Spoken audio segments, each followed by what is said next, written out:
Welcome back, everyone. In today's video, I'm going to be changing out the luggage rack, and I will show you why. Let me flip you around here so you can see what we're going to be doing. We got this rack right here. It says it's chrome. You can see how it's doing. I just don't like the look of it. So we're actually going to be changing it to black, because the salt water down at the beach at the Gulf of America don't seem to like it too good, so we're going to go with this black still. So let me show you how to take it off.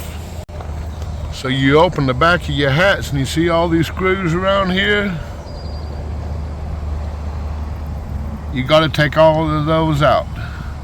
So I will come back whenever I have it out. Okay, so I got all the bolts out.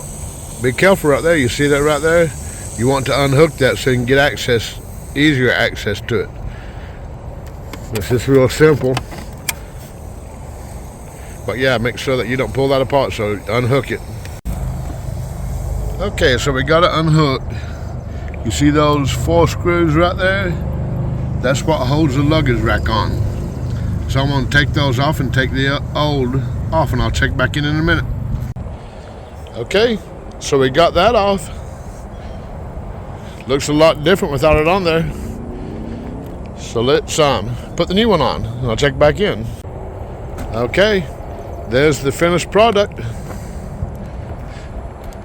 I like it a lot better than that chrome, how it was rusted. But if you like this video, give it a like and a share. Hope this helped you out. Y'all have a great day.